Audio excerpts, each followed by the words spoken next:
يعني انا لا اخفى عليكم سرا، يعني انا بحكي لكم كل حاجه، بس اقسم بالله، اقسم بالله انا ما فرحتش الفرحه دي من زمان، يعني من زمن، من فتره كبيره جدا جدا جدا. انا ما فرحتش الفرحه الهستيريا دي، ولا كنت مبسوط الانبساط ده على ماتش كوره انا كنت بتفرجه.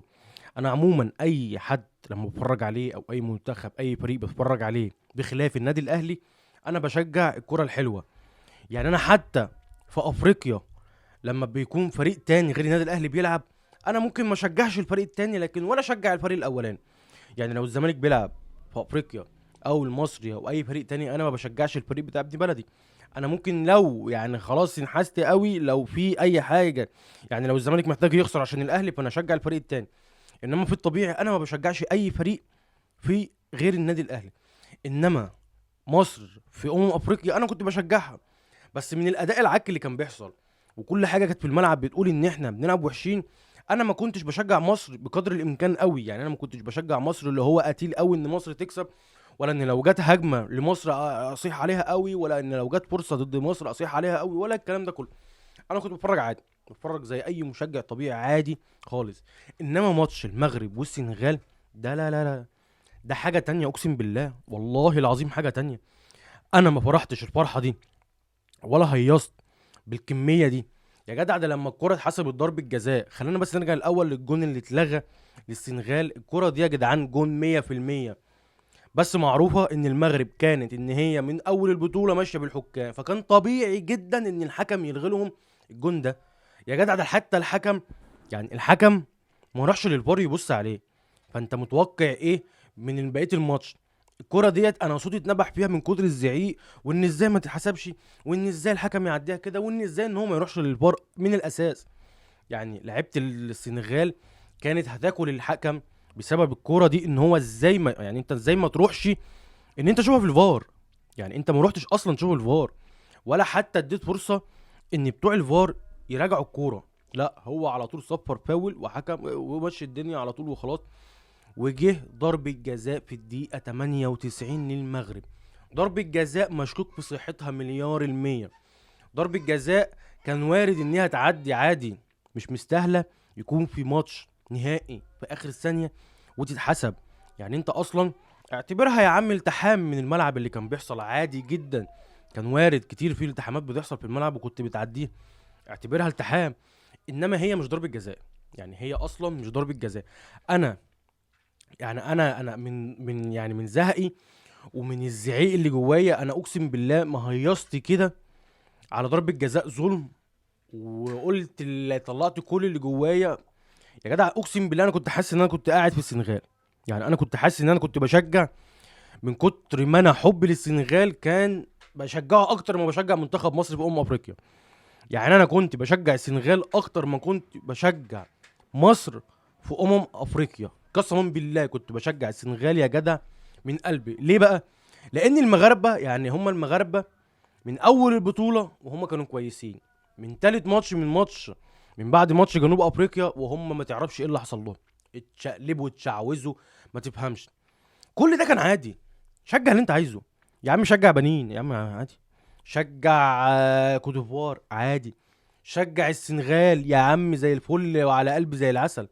انما تيجي في ماتش نيجيريا ووقت النشيد الوطني لجمهورية مصر العربية، لأعظم دولة في الشرق الأوسط كاملة، وتيجي وقت النشيد الوطني وتزوم وتقعد تهيص، لا لحد هنا وستوب.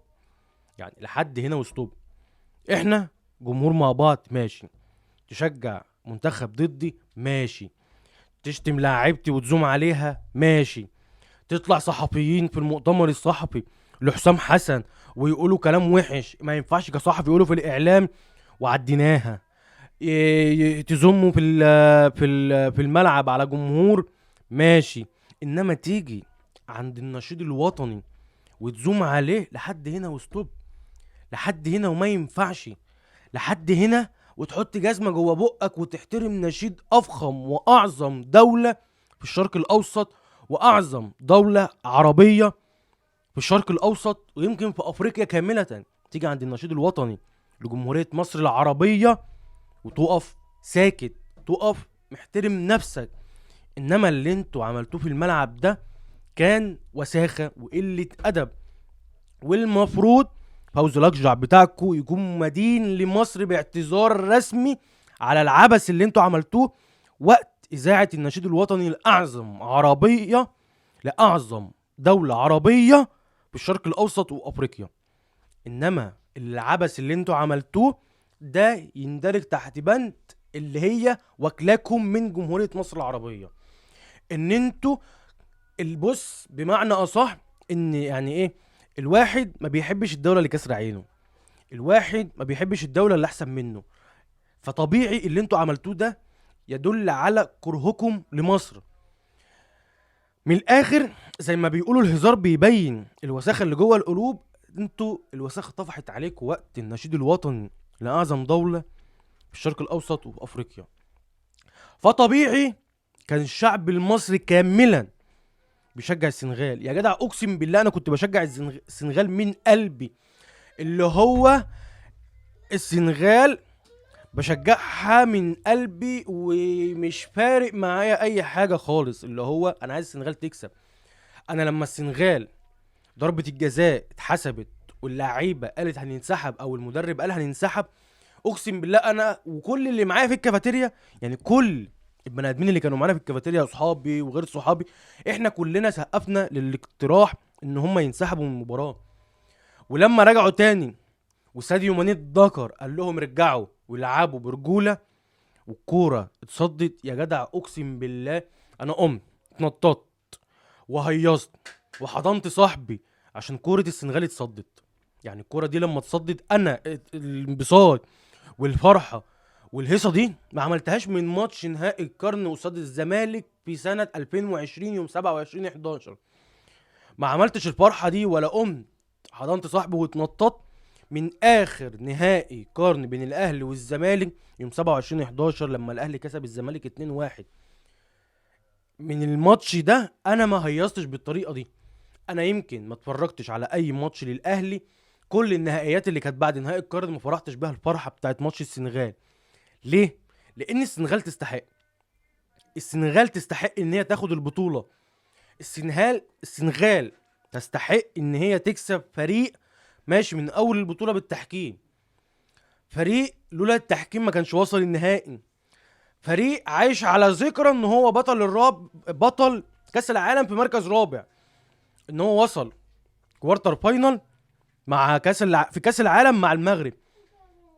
يا حبيبي كاس العالم كانت طفره وانتهت مش هتتكرر تاني. فلما تيجي تلعب في افريقيا، افريقيا غير. افريقيا لما هتقع مع فريق جامد مش هتعرف تكسبه. انت لما وقعت مع نيجيريا ما كسبتهاش، لما وقعت مع السنغال اتفضحت لولا التحكيم. يعني لولا التحكيم الحمد لله لعيبه السنغال كانت رجاله، كان التحكيم اللي هيديها لك. يعني المغرب من غير التحكيم والله ما تسوى شيء. المغرب من غير التحكيم ما تسوى شيء. فمبروك مبروك مبروك جدا للسنغال، ومبروك لساديو ماني على اللي هو عمله، وكان يستحق ان هو ياخد البطولة دي لان الراجل تعب من اول البطولة. فكان لازم تنهي بتتويج السنغال ببطولة كأس الأمم الأفريقية. نفس الناحية التانية محمد صلاح ما كانش ينفع ان هو يستحق ان هو يتوج افريقيا لو ما عملش حاجة. فطبيعي محمد صلاح كان ينتهي بالمطاف ان هو يخسر مصر بضربة جزاء يضيعها هو وعمر مرموش ويطلعها مركز رابع. ده تعب خد نتيجة، ده ما تعبش خد نتيجة برضه. مبروك للسنغال وهارد لك للمغرب، وان شاء الله السنة الجاية لما تلعبوا تاني التحكيم يقف معاك ويساعدكم ان انتوا تاخدوها. ومبروك للسنغال ومبروك لشعب مصر.